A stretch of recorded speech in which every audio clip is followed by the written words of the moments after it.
Bienvenue dans un nouvel épisode les amis. Dans cet épisode on va couvrir plusieurs sujets. On va commencer par parler des news de la semaine. Ensuite on va parler performance, principalement parler des levées olympiques. Pourquoi je ne les utilise pas parfois, pourquoi je ne les recommande pas tout le temps. Quelles levées olympiques éventuellement j'utilise. Quelles sont les alternatives que j'utilise. Je vais tout vous expliquer. Ensuite on va parler également de comment corriger des asymétries en termes de force. Si on a une jambe plus forte que l'autre, comment on fait pour corriger tout ça. Je vais vous donner quelques astuces. On va parler ensuite des répétitions partielles, les quarts de rep, les demi-reps. À quel moment c'est avantageux, à quel moment ça ne sert à rien de les faire.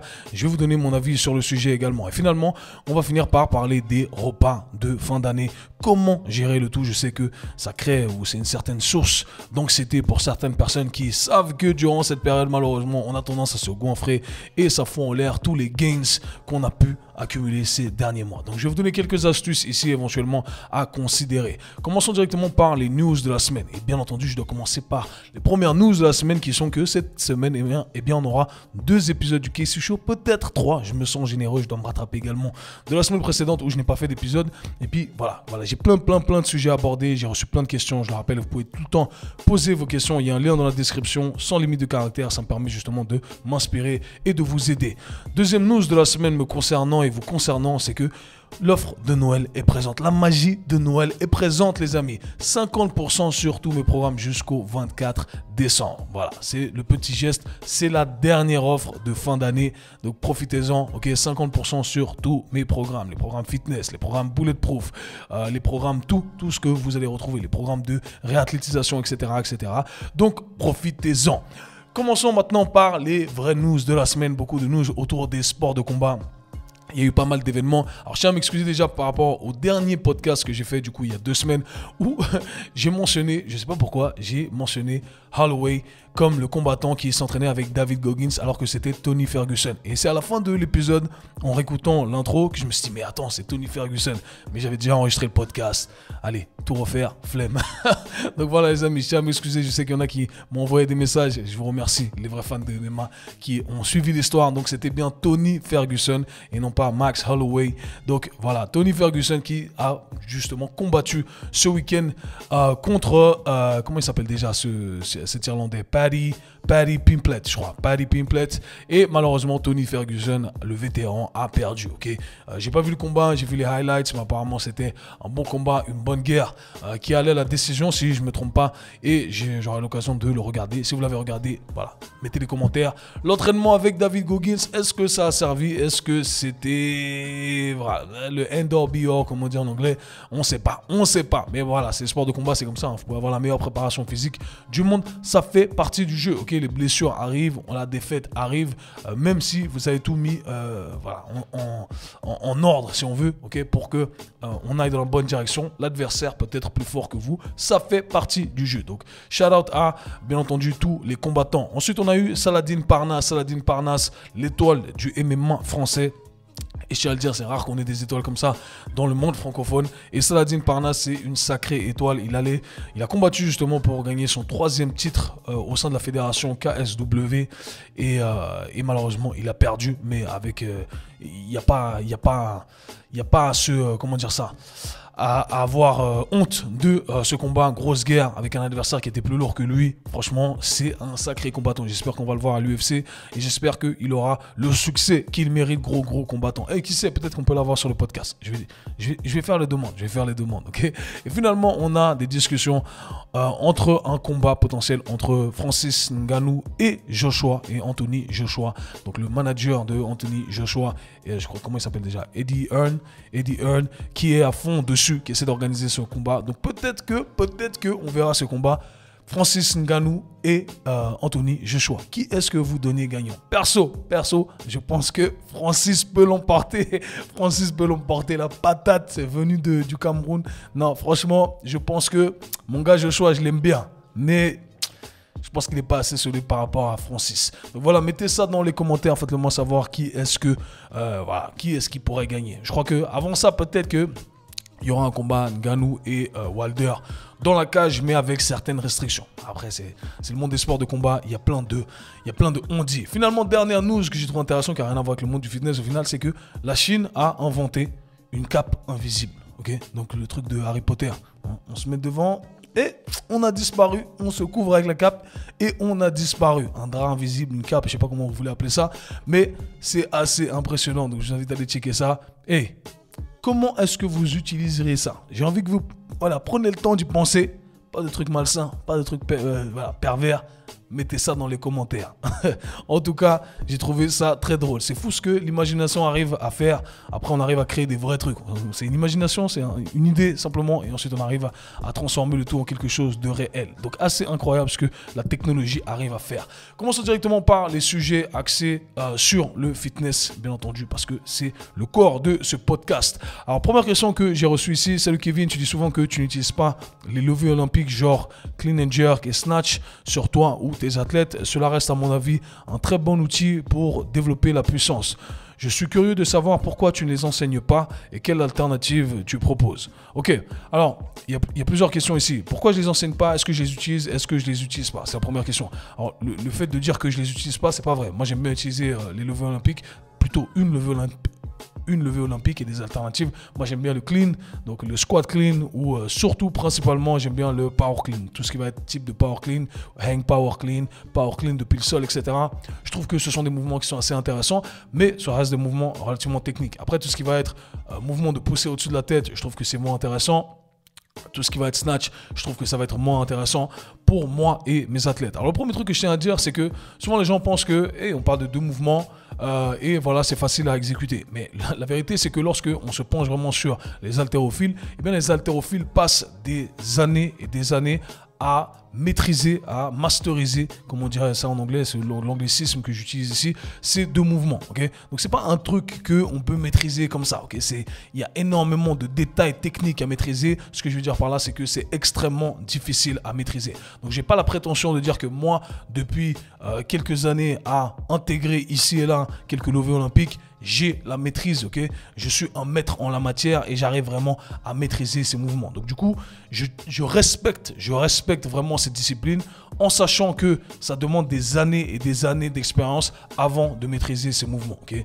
Et donc, malheureusement, si je ne peux pas les maîtriser de la meilleure des façons, si je suis limité par l'aspect technique des choses, eh bien, je ne vais pas pouvoir maximiser leur utilisation. Et si je ne peux pas maximiser leur utilisation, eh bien, malheureusement, je ne vais pas pouvoir profiter des gains potentiels qu'ils offrent. Et c'est un peu le raisonnement derrière tout ça. Alors si moi je suis limité en ayant pratiqué, en ayant pris des cours avec des haltérophiles, etc. pour maîtriser mon clean and jerk, okay, c'est le premier aspect, et bien comment je vais moi l'enseigner, moi qui ne le maîtrise pas à 100%, à des athlètes qui, je le rappelle, les athlètes avec qui je travaille sont des athlètes des sports de combat, des sports de terrain, sports individuels, etc. qui n'ont rien à voir avec l'haltérophilie et qui ont un temps limité pour s'entraîner.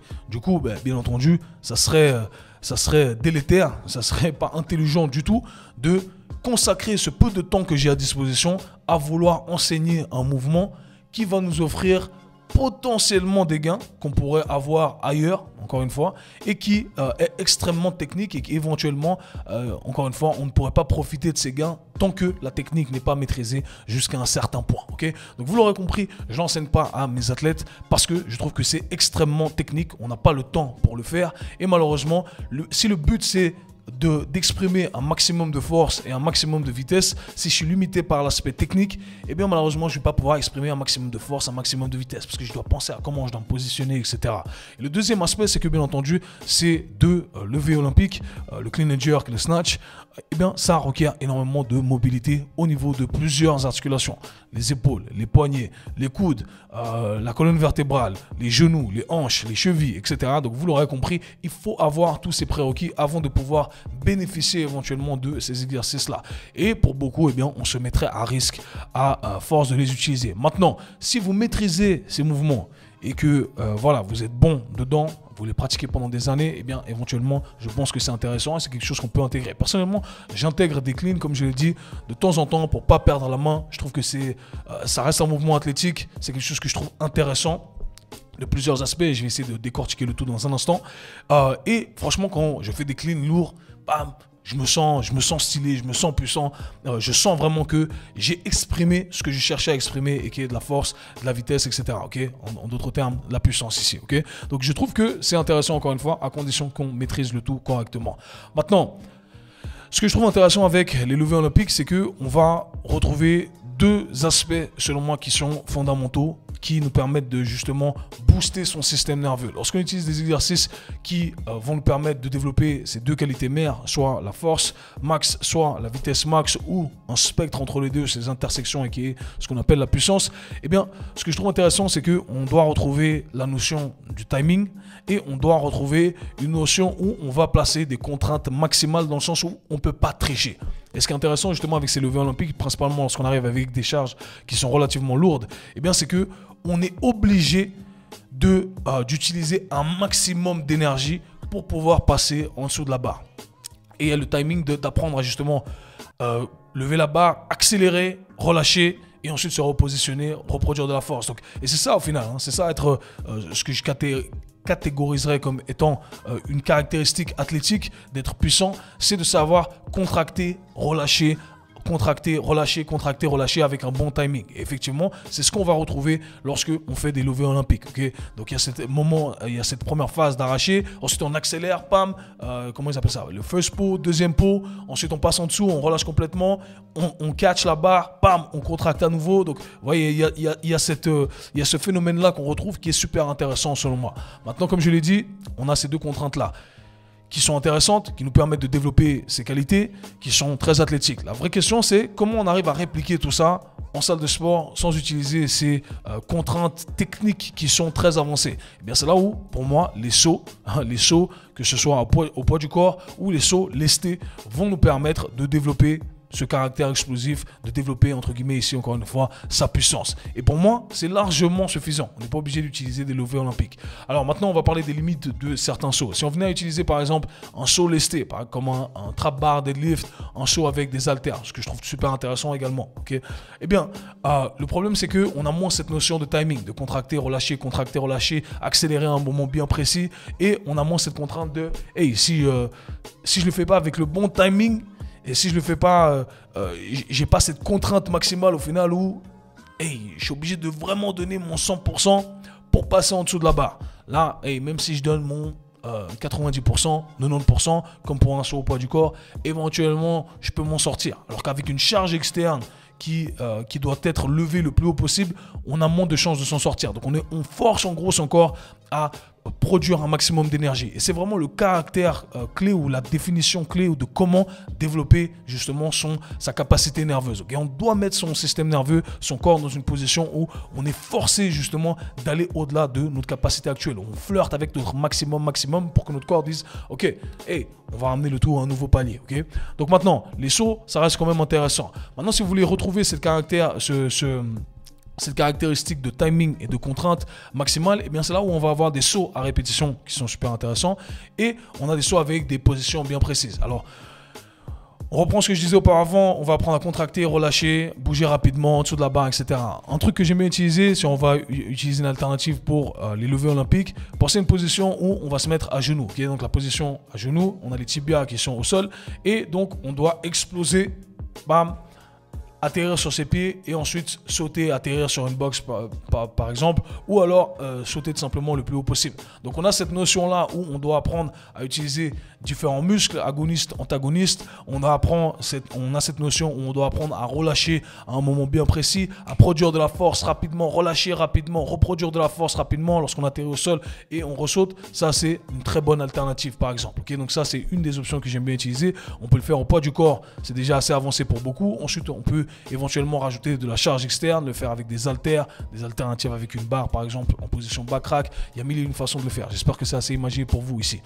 Maintenant, quelle autre alternative on pourrait avoir? On peut avoir des sauts répétés. C'est là où j'aime bien utiliser par exemple des broad jumps. Okay, donc un broad jump, c'est où on va par exemple rester, on part en position de départ, on saute le plus long possible, donc on pense à un saut en longueur, directement j'atterris et je vais repartir sur un deuxième saut, ensuite un troisième saut, éventuellement un quatrième saut. Et là il y a mille et une façons de modeler le tout. On pourrait le faire en position unilatérale, c'est-à-dire partir en position bilatérale, les deux jambes, atterrir sur une jambe, ensuite l'autre jambe, ensuite l'autre jambe, ensuite l'autre jambe, ou simplement, ok, position bilatérale, une jambe le plus long possible. Ok, je mesure la distance. Après, on peut progresser le tout en rajoutant encore l'autre jambe. Ok, donc position bilatérale, départ, je saute le plus long possible, j'atterris avec la jambe droite. Ensuite, je me propulse vers l'avant, j'atterris avec la jambe gauche et je vais chercher le plus long possible. Bam, et je mesure. Encore une fois, on a cette notion de timing, cette notion d'apprendre à contracter, à relâcher, etc. Ça, c'est super intéressant. Ok, donc il y a 1001 façons de faire le tout. Vous pouvez faire également les positions en position de départ arrêté. Par exemple, en position de pompe, vous partez en position de pompe, vous propulsez vers le haut. Donc là, je produis de la force, je relâche, je produis bien entendu de la force à travers mes fléchisseurs de hanches pour me redresser aussi, ramener mes jambes vers l'avant. Et là, j'atterris, mes pieds touchent le sol et je me projette le plus en avant possible ou alors le plus haut possible. Ça dépend si vous cherchez à avoir plutôt un vecteur horizontal ou alors plutôt un vecteur vertical. Donc vous voyez, il y a 1001 alternatives. Ce qui compte, le facteur clé encore une fois, c'est de booster son système nerveux en le challengeant au maximum. Et pour ça, on doit chercher à exprimer un maximum d'intensité, on doit produire un maximum d'énergie. Et lorsque vous vous placez dans l'espace de façon à vous forcer à produire un maximum d'énergie, eh bien ça devient super intéressant. Et le côté psychologique du challenge, la distance, la hauteur, etc., des trucs que vous pouvez mesurer, eh bien ça reste quelque chose de très pertinent selon moi. Et on a un retour sur investissement qui est super intéressant et avec un risque qui est extrêmement bas. Donc je favoriserai toujours ce genre d'exercice plutôt que les levées olympiques pour les raisons que j'ai mentionnées. On retrouve tous les critères que, bien entendu, on pourrait retrouver au niveau des levées olympiques. Donc j'espère que ça vous aidera et selon moi, c'est beaucoup plus pertinent pour la plupart des gens. Et même si on venait à faire des levées olympiques comme moi, comme je vous l'ai dit, eh bien, j'intégrerai les deux. Okay, je trouve quand même, encore une fois, que les sauts et tout, ça reste quand même beaucoup plus athlétique de manière générale. Donc voilà, essayez d'intégrer les deux, c'est mon discours si vous pouvez le faire, bien entendu. Maintenant, deuxième question qui a été posée, comment corriger les asymétries de force entre une jambe et une autre? Alors, j'ai déjà abordé ce sujet ici et là, mais je pense que je dois apporter de la nuance. Alors, il y a deux façons de regarder le tout. Les asymétries, on pourrait le voir d'un côté plutôt esthétique, c'est-à-dire j'ai une jambe qui est plus grosse que l'autre, j'ai un bras qui est plus gros que l'autre, etc. D'ailleurs, j'ai une autre question sur les asymétries, j'essaierai d'y répondre demain en faisant le deuxième podcast de la semaine. Mais ici, on va s'attarder uniquement sur l'aspect force. Donc, il y a une jambe qui est beaucoup plus forte que l'autre et il faut savoir que c'est normal. On a toujours une jambe un côté qui est plus fort que l'autre. Ça fait partie du game. Okay, donc, qu'est-ce qu'on doit faire? Bien entendu, l'avantage de la salle de sport, où je dirais que ces asymétries en termes de force sont créées principalement par nos activités sportives. Okay, on fait du foot, on a tendance à taper la balle plutôt avec une jambe. D'ailleurs, pour le foot, c'est assez intéressant parce que la jambe d'appui, ça va être vos jambes peut-être qui est la plus forte en salle de musculation. Et les gens disent, ah, mais je shoot avec ma jambe droite, mais c'est ma jambe gauche qui est beaucoup plus forte. Ouais, parce que c'est la jambe qui vient se poser, appuyer, etc. Et ensuite, tu viens frapper avec ta jambe droite. Donc, encore une fois, ça va dépendre de plusieurs choses ici, mais quelque chose à garder en tête éventuellement. Et donc, l'idée, c'est de comprendre que il y a des approches différentes en fonction de ce qu'on cherche à faire, force ou esthétique. Lorsqu'on parle d'esthétique, pour faire un petit résumé de ce que j'ai déjà dit, souvent ce que je recommande, c'est de commencer par le côté faible. On commence par le côté faible. L'idée ici, c'est d'accumuler un certain temps sous tension. On va chercher plutôt le volume. Okay, donc on va le faire sur des répétitions un peu plus élevées, 8, 10, 12 répétitions, etc. Donc là, on commencerait par la jambe qui est la plus faible, parce qu'au final, la charge ici, c'est pas le facteur le plus important pour nous. Okay, on ne cherche pas à porter la charge la plus lourde. Ce qui compte, c'est de rattraper cet écart qu'on a d'un point de vue esthétique. Donc je commencerai par la jambe la plus faible, je fixe le nombre de répétitions, la charge utilisée pour la rangée de répétitions qui est beaucoup plus élevée. Et ensuite, j'essaie de match le tout, de correspondre, de faire en sorte de faire le même nombre de répétitions avec la jambe la plus forte. Et ça me permet de ne pas créer plus d'écart entre ces deux jambes. Maintenant, pour le côté force, eh bien, j'approcherai le tout différemment. Pour le côté force, eh bien, je vais me fixer sur ma jambe la plus forte, okay, la jambe droite, à condition que j'ai déjà fait le travail nécessaire pour équilibrer le tout avant. Parce que je pense que de toute façon, ça vient main dans la main. C'est-à-dire qu'on va avoir cette différence d'un point de vue esthétique. On doit commencer par là de toute façon. On doit commencer avec des intensités plus basses. On ne va pas commencer directement avec les intensités les plus élevées. Donc je vais supposer qu'on a déjà fait ce parcours, si on veut, où on a commencé déjà avec des intensités, des répétitions plus élevées, des intensités plus basses. Et donc on a rééquilibré un peu ce côté musculaire. Et là, on a quand même toujours un écart d'un point de vue force entre une jambe et une autre jambe. Et là, ce qu'on va faire, eh bien, c'est que je vais commencer avec la jambe la plus forte. C'est cette jambe qui va dicter le poids et le nombre de répétitions que je vais réussir à faire avec le poids donné, sachant qu'on reste sur des répétitions bien basses. De manière très simple, on va rester sur du 2 à 5 répétitions. Okay, 2 à 5 répétitions. Je commence avec la jambe droite par exemple. Bam, j'ai fait mes 5 répétitions à 100 kg en fente arrière par exemple. Okay, ou fente bulgare. Cool, j'ai fait ma jambe droite, c'est ma jambe forte. Ensuite, ce que je vais faire, c'est que je vais passer sur la jambe gauche. Et la jambe gauche, je devrais être capable de faire ces 100 kg, mais peut-être pas sur le même nombre de répétitions. De manière générale, c'est ce qui va se passer. Donc, je vais mettre la barre, ça va paraître bien entendu plus lourd. Et ce que je vais faire, c'est que je vais utiliser la méthode des, ce qu'on appelle le rest pause. Je fais des remixes en français. Rest pause, donc pause et arrêt. Donc, arrêt et pause. Du coup, l'idée, c'est de se dire, ok, je vais pas réussir à faire mes 5 répétitions avec ma jambe la plus faible. Ok, mais j'arrive quand même à lever cette charge. Eh bien, avec la jambe la plus faible, je prends la barre de 100 kg encore une fois pour continuer avec cet exemple. Et je vais faire par exemple 2 répétitions. La troisième, je sens qu'elle ne va pas passer. Je vais poser la barre. Je vais attendre ici quelques secondes, 20 secondes, éventuellement 30 secondes, on s'en fout.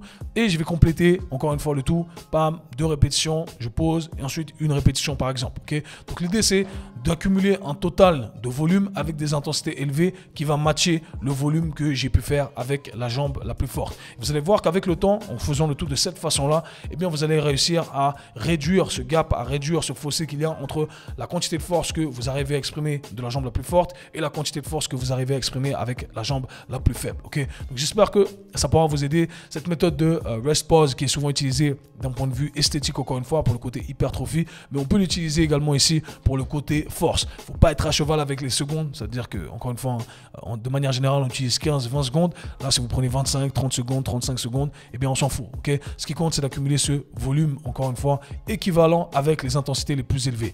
Donc essayez tout ça et je pense que ça pourra grandement vous aider. En tout cas, moi, ça m'a grandement aidé, moi et mes clients, bien entendu. Parlons ensuite des répétitions partielles. Je ne sais même pas si je l'ai dit dans l'intro qu'on allait parler des répétitions partielles. Alors, on m'a envoyé plusieurs questions là-dessus. Ça fait un moment déjà, à l'époque, on m'avait déjà envoyé des questions à propos de ce sujet-là. Est-ce que les répétitions partielles, c'est pertinent? Certains disent que oui, certains disent que non. À la salle, on voit les bros qui font des quarts de squat. On dit, oh, j'ai levé 200 kg au squat. Non, tu as fait lever 200 kg au quart de squat. Mais je te juge pas, ok? Parce qu'il y en a qui sont à cheval là-dessus. Non, mais si c'est pas passé en dessous de la parallèle, ça compte pas, ça compte pas. Ok. La police de la répétition, ok? No rep. Ça me fait toujours rire cette histoire-là. Anyhow, donc est-ce que c'est pertinent? Est-ce que c'est pas pertinent? Eh bien, ça va dépendre de comment on va regarder le tout. Je vais essayer de décortiquer encore une fois ces répétitions partielles. Il y a plein de trucs à dire, donc je vais essayer de synthétiser l'information ici. Les répétitions partielles, comme j'ai dit, sont utilisées parfois par les bros qui, malheureusement, ont un ego surdimensionné. Donc à la salle, on ne fait pas des répétitions partielles parce qu'on le veut. On fait des répétitions partielles parce qu'on n'a pas la mobilité requise ou alors on met trop de poids à cause de notre ego et on finit par faire des répétitions partielles. Mais c'est également utilisé dans le monde athlétique. Les sprinteurs l'utilisent depuis la nuit des temps. Tous les athlètes, okay, track and field, font des répétitions partielles. Okay? Et la réponse, la question c'est pourquoi ils font des répétitions partielles. Certains diraient que ça ne sert à rien. Okay? Pourquoi faire des répétitions partielles? Pourquoi faire des squats super lourds, des quarts de squat super lourds, alors que quand tu cours, eh bien, tu vas expérimenter, ou ton corps va expérimenter, ou va faire face à des contraintes qui sont beaucoup plus élevées que la barre en question. C'est vraiment l'argument qui est utilisé. Quand on court, quand on fait des sprints, notre corps est exposé à 8 fois, 9 fois, 10 fois notre poids du corps. Alors que lorsqu'on fait un squat à 3 fois le poids du corps, au final, eh bien, ça ne sert pas à grand chose vu qu'on a déjà des contraintes qui sont beaucoup plus élevées. Et c'est faux de regarder le tout de cette façon-là. Pourquoi? Parce que lorsqu'on court, au final, eh bien, il y a plusieurs groupes musculaires, énormément de groupes musculaires, et il y a également un complexe tendineux qui vient nous aider justement à nous propulser vers l'avant, etc. Ce que je veux dire par là, c'est que c'est 8 fois, 9 fois notre poids du corps va être partagé à travers différents groupes musculaires, à travers différents tissus conjonctifs. Et l'idée de la salle de sport, ce qui est beau avec la salle de sport, encore une fois, c'est qu'on arrive à enlever certaines pièces du puzzle pour se concentrer uniquement sur certaines pièces du puzzle. Donc on enlève justement ce complexe tendineux qui nous permet justement de rebondir, d'absorber cette force et de repartir sans effort musculaire. Là on va s'attarder vraiment sur notre capacité musculaire dans un premier temps. Alors, il y a toujours bien entendu des adaptations tendineuses, etc. Mais on s'adapte sur notre capacité musculaire et sur notre système nerveux également, sur le fait de booster son système nerveux. Je reviens à ce que je disais auparavant. Lorsqu'on met une barre sur son dos versus simplement pousser au maximum son poids du corps sur un sprint ou sur un saut, eh bien c'est que lorsqu'on a une barre sur notre dos, on a un feedback direct. Un feedback direct qui dit à notre corps, mon gars, si tu lèves pas la barre elle va t'écraser. Et votre corps, il va pas vous laisser tomber. Votre corps, lorsqu'il ressent ce feedback, il va se dire, tu sais quoi, je vais produire un maximum d'énergie pour que ça n'arrive pas. Et c'est comme ça qu'on arrive à débloquer des paliers. Bien entendu, il faut qu'on flirte avec ce qui est faisable. Si on va au-delà de notre capacité, la barre va nous écraser, là ça devient dangereux. Okay. Donc là, ça devient intéressant de justement utiliser ces répétitions partielles d'un point de vue athlétique, parce qu'on arrive à éliminer justement ce complexe tendineux qu'on retrouverait sur des sauts ou des sprints, etc. On s'attarde vraiment sur le développement musculaire et le fait de booster son système nerveux au maximum. Okay. Donc ça, vraiment, c'est l'avantage que je vois d'un point de vue force et d'un point de vue développement athlétique. Maintenant, encore une fois, d'un point de vue force, l'idée, c'est de ne pas être marié à des exercices. Il ne faut pas se dire, ok, je dois faire absolument du back squat pour être fort, je dois faire absolument du deadlift. Vous choisissez l'exercice que vous voulez. Tant que vous boostez au maximum votre système nerveux, eh bien, ça va être intéressant d'utiliser l'exercice sélectionné tant qu'il vous correspond. Et encore une fois, comment savoir s'il nous correspond? Eh bien, si j'arrive à me mettre dans la position, est-ce que j'ai la mobilité pour le faire? Et ce qui est intéressant avec les répétitions partielles, eh bien, au final, c'est que on enlève vraiment la plupart des limitations que la plupart des gens vont retrouver. Ok, tu n'arrives pas à faire un squat complet, mais la plupart des gens arrivent à faire un quart de squat ou un demi-squat. Et tant qu'on utilise une charge qui va booster notre système nerveux, ce qui est intéressant, c'est qu'on limite justement le risque de blessure et on enlève toutes les limitations potentielles qui nous empêcheraient éventuellement de faire l'exercice et donc de profiter des gains potentiels qu'on peut en tirer. Ok, donc simple, j'ai un exercice qui me permet de développer ces qualités athlétiques, ma force max en l'occurrence, et en plus je ne me mets pas à risque. Donc les répétitions partielles d'un point de vue force, c'est super avantageux. Maintenant, d'un point de vue hypertrophie, si on regarde le tout d'un côté un peu plus esthétique, développement musculaire, il y a des avantages, mais il faut savoir l'utiliser. Alors, il y a deux types d'exercices, de manière générale. Il y a des exercices à forte tension d'étirement et des exercices plutôt à forte tension de... comment on appelle ça? De raccourci... Non, forte tension de... J'oublie les termes. Je suis fatigué, les amis. 2 heures de sommeil, 3 heures de sommeil pendant 2 ans, on commence à fatiguer. Okay. Exercice à forte tension d'étirement et exercice à forte tension de raccourcissement. Je vais appeler ça comme ça. En anglais, on appelle ça le long range et short range. Okay. Donc, en gros, certains exercices vont placer de la tension lorsque nos muscles sont en position d'étirement, d'accord, donc long range, et lorsque nos muscles sont en position raccourcie, okay, donc short range, aussi simple que ça, d'accord. On pense à un long range, par exemple, à un squat avec une dominance plutôt sur la chaîne postérieure, on va étirer ses fessiers, etc. Cool. On va les développer lorsque on est en bas du mouvement. Versus un hip thrust où on va plutôt développer ses fessiers lorsque nos muscles, nos fessiers sont en position raccourcie. Okay? Donc short range ici. Très simple. Maintenant, les meilleurs bénéfices qu'on va retrouver en utilisant des répétitions partielles vont avoir lieu lorsque on ramène nos tissus en position d'étirement. Donc pour tous les exercices à forte tension d'étirement, lorsque vous utilisez des répétitions partielles, les répétitions partielles, vous voulez les utiliser dans les positions où nos tissus sont étirés. Okay? Donc pour un squat, par exemple, si vous cherchez l'aspect développement musculaire, vous faites vos répétitions partielles, c'est très intéressant, mais vous voulez les faire en bas. Okay? Donc de tout en bas au milieu, tout en bas au milieu, tout en bas au milieu, c'est là que ça devient le plus intéressant d'un point de vue développement musculaire. Alors ce qu'on voit malheureusement souvent, eh bien, c'est qu'on voit l'inverse. On voit les gens qui font des quarts de rep, mais en haut pour le développement musculaire. Je ne dis pas qu'il ne va pas y avoir de développement musculaire, mais l'exercice n'est pas l'exercice le plus intéressant pour, encore une fois, pour ce qu'on cherche à développer. Ici, en l'occurrence, du muscle, de par le profil de résistance de l'exercice. Okay? Donc, c'est vraiment ce qu'il faut garder en tête lorsque vous pensez répétition partielle. Pour l'hypertrophie, vous pouvez faire vos répétitions partielles, vous voulez favoriser les positions d'étirement. Donc si je pense à un développé couché, vous pouvez faire vos développés couchés en bas, vous faites vos répétitions partielles et pas en haut. Pareil pour le squat, etc. Vous l'aurez compris, lorsque les tissus sont allongés. Okay? Et pour la force, c'est intéressant pour les aspects que j'ai mentionnés auparavant. Okay?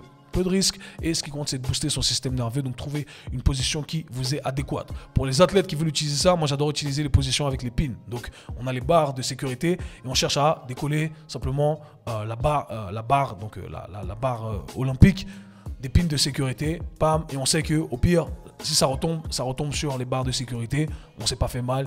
Le risque de blessure, encore une fois, est diminué au maximum parce qu'on a tout mis en œuvre pour qu'on n'en profitent uniquement, c'est-à-dire qu'on retire simplement les gains sans jamais se mettre à risque. Donc voilà comment vous pouvez organiser tout ça.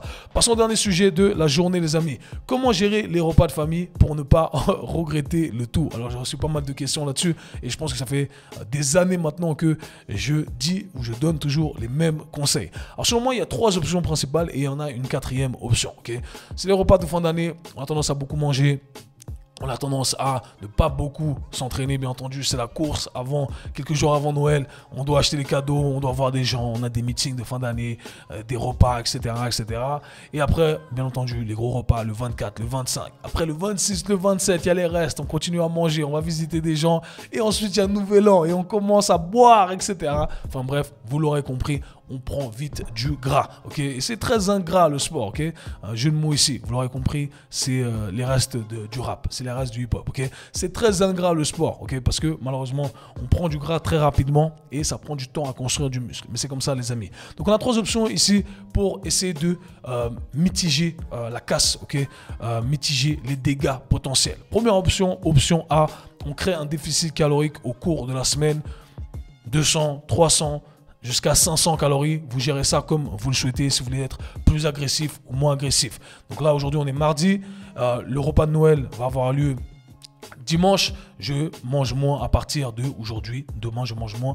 Jeudi, je mange moins. Vendredi, je mange moins. Comme ça, j'aurais créé un gros écart au moment du repas de Noël. Je sais que toute la semaine, j'ai déjà créé un déficit par rapport à ma base de référence de 2000 calories, 2500 calories. Donc, si j'ai un excédent de 2500 calories durant ces repas de Noël, je m'en sors plutôt bien, ok?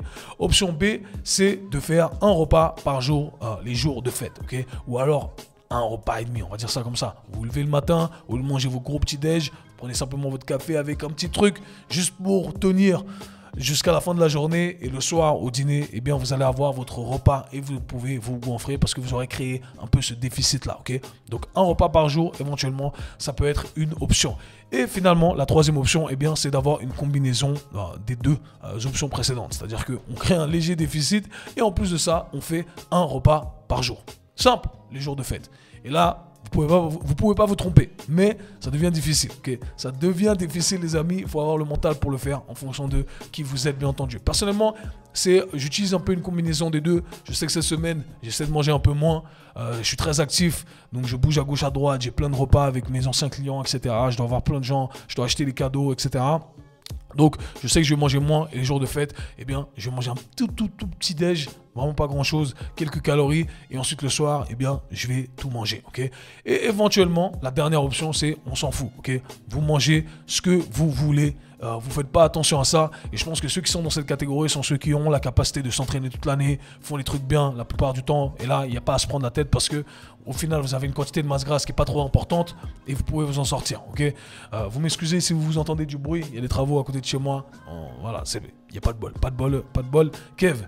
Ces temps-là, c'est un peu compliqué. Donc, vous l'aurez compris, la dernière option, c'est on s'en fout. Profitez, les amis, mangez ce que vous voulez. Maintenant, si vous voulez, encore une fois, mitiger la casse, vous savez quoi faire. Vous pouvez considérer tout ça. Maintenant, en ce qui concerne les entraînements, pour cette période de fête, ce que je vous invite à faire, si vous voulez maximiser justement cette dépense énergétique tout en maintenant de la masse musculaire, parce qu'il y aura des bénéfices, bien entendu, à utiliser 2 modalités, c'est tout simplement d'avoir des entraînements avec des modalités mixtes où vous allez inclure de l'entraînement de résistance, de la musculation et du cardio. L'entraînement de résistance, parce que c'est ce qui va vous permettre de maintenir ce signal pour construire du muscle, pour maintenir du muscle éventuellement. C'est ce qui va également épuiser votre stock de collagène, votre stock de glycogène dans les muscles. Okay, donc le sucre, je vais faire un très résumé en cours de biochimie ici. Votre sucre, lorsqu'il est digéré, ensuite va être stocké dans vos muscles. Vos muscles, c'est, comment on appelle ça, biochimie 101 pour les nuls ici. Okay, donc vos muscles, c'est un peu des poches pour vos muscles, pour le sucre. Okay. Donc le sucre va être stocké sous forme de glycogène dans vos muscles. Et vous pouvez donc épuiser ces stocks de glycogène et de sucre stockés dans votre corps. Et pour qu'ensuite, lorsque vous allez les consommer, vous allez re-remplir vos poches de sucre, okay, vos muscles de glycogène. Aussi simple que ça. Okay. Et bien entendu, lorsque on fait de l'entraînement de musculation, on augmente également notre sensibilité à l'insuline, ce qui va favoriser encore une fois cet apport de glycogène dans nos muscles. Aussi simple que ça. Alors, ceux qui sont à cheval sur la biochimie, me faites pas chier, ok? Je sais, je fais des cours là-dessus. Je je sais de quoi je parle, j'essaie de vulgariser pour que tout le monde comprenne. Et finalement, le cardio, pourquoi on va faire des modalités mixtes? Parce que malheureusement, la musculation, ça ne dépense pas autant de calories que ce qu'on croit. Et c'est pas pour ça qu'on le fait. Okay, je le répète à chaque fois, on ne fait pas de la musculation simplement pour dépenser des calories. Le cardio est beaucoup plus efficace pour dépenser des calories, bien qu'il y ait d'autres avantages à en faire. Maintenant, là, on va l'utiliser pour dépenser plus de calories. Donc, on va prévoir 20-30 minutes de cardio à la fin, justement pour avoir le meilleur de tous les mondes. J'ai augmenté ma dépense énergétique, j'ai envoyé un signal pour construire du muscle, j'ai vidé mes poches pour qu'ensuite mes poches puissent être remplies dans un premier temps avant que le corps décide de stocker l'excédent en gras. Et c'est le meilleur de tous les mondes. Everybody's happy. Okay? C'est comme ça que ça fonctionne. Donc les amis, voilà comment vous pouvez gérer vos repas de Noël. Et tout ce que je peux vous souhaiter, bien entendu, c'est de bien profiter en famille ou peu importe avec qui vous êtes, avec qui vous serez. Et pour moi, c'est des belles fêtes. C'est des belles fêtes, donc on veut en profiter. Voilà tous les amis pour l'épisode d'aujourd'hui. On se retrouve très prochainement pour plus d'épisodes, plus de questions. N'hésitez pas à, bien entendu, poser vos questions. Le lien est en tout temps dans la description. Et profitez de l'offre exclusive de moins 50% sur tous mes programmes. On se voit /parle très bientôt. Peace.